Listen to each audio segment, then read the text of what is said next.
On dit souvent que nos villes sont comme des organismes vivants, mais est-ce qu'on s'est déjà demandé comment elles respirent, concrètement?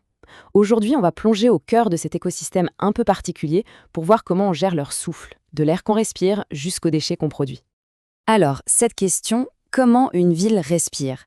Eh bien, c'est une métaphore, bien sûr, mais elle est très juste. Pensez-y, comme n'importe quel être vivant, une ville a un métabolisme. Elle consomme des choses, de l'énergie, de l'eau, de la nourriture, et forcément, elle rejette ce dont elle n'a plus besoin, des déchets, de la pollution.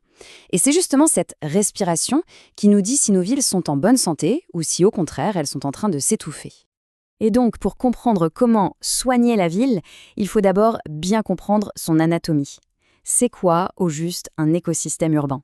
Parce que bien sûr, c'est beaucoup plus que juste du béton et de l'acier. Le mot vraiment important ici, c'est interaction.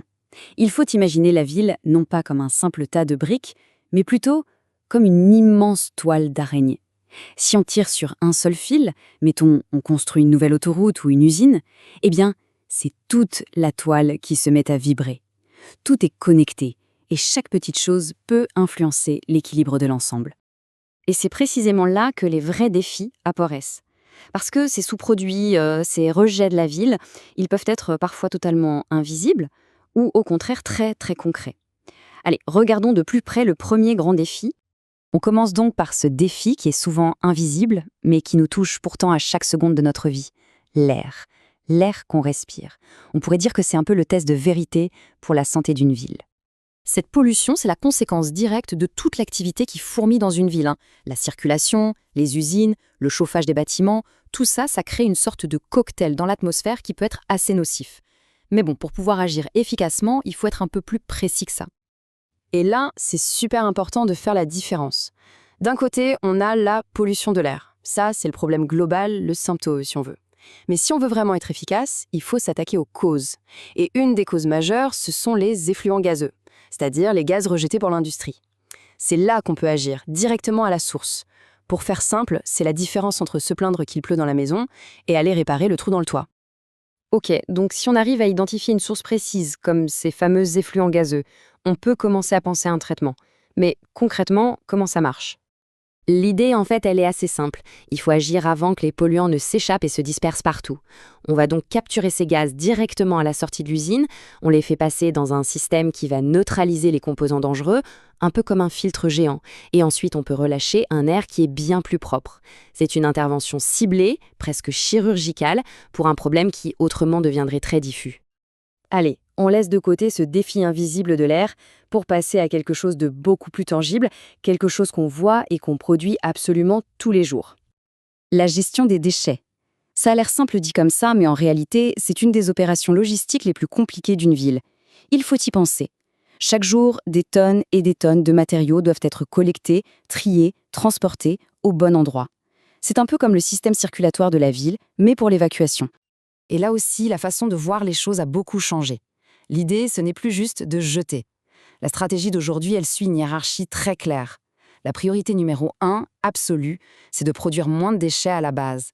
Ensuite, on essaye de réutiliser et de recycler au maximum. Et c'est seulement tout en bas de la liste, en dernier recours, qu'on parle d'élimination. On est passé d'une logique où on réagissait au problème à une logique où on essaye de l'anticiper. Et justement, cette idée d'être proactif, d'anticiper, ça nous amène à une question encore plus grande. Gérer la pollution, gérer les déchets, finalement, c'est gérer des problèmes qui existent déjà. Mais est-ce qu'on ne pourrait pas aller plus loin? Est-ce qu'on ne pourrait pas empêcher ces problèmes d'apparaître, tout simplement?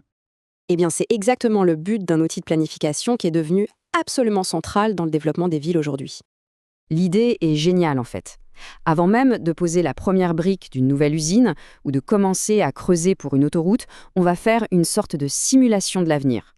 On va prédire, de manière scientifique, quels seront les impacts sur l'air, sur l'eau, sur la nature, mais aussi sur la vie des gens. C'est un peu comme une boule de cristal, mais basée sur la science et la réglementation. Et ce qui est intéressant, c'est que ce n'est pas juste un rapport technique qui reste dans un tiroir. C'est un vrai processus. L'étude est réalisée, mais ensuite elle est présentée au public, aux associations, tout le monde peut donner son avis. Et c'est seulement après tout ça qu'une décision est prise. Le but, c'est vraiment de construire de manière plus intelligente, en sachant où on va. Bon, maintenant qu'on a vu toutes ces pièces, essayons d'assembler le puzzle. Comment est-ce que tous ces différents outils fonctionnent ensemble? Voilà, ça nous donne une bonne vue d'ensemble. Pour chaque grand défi posé par le métabolisme de la ville, on a mis en place un outil de gestion adapté. Face à la pollution de l'air, on a le traitement des effluents gazeux. Face aux déchets qui s'accumulent, on a la gestion des déchets solides.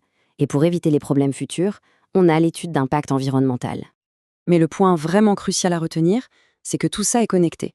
On ne peut pas s'occuper de la qualité de l'air sans se demander ce qu'on fait des déchets d'un incinérateur, par exemple. On ne peut pas construire un nouveau quartier sans réfléchir à l'impact que ça aura sur la circulation, et donc sur la pollution. Tout est lié. C'est un vrai système. Et ça nous laisse avec une dernière question, une question de fond.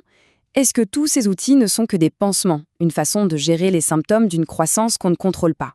Ou bien, est-ce que ce sont les instruments qui vont nous permettre de vraiment concevoir des villes plus saines? Des villes où il ne fait pas seulement bon vivre, mais où il fait aussi, littéralement, bon respirer. C'est une question qui mérite d'être posée.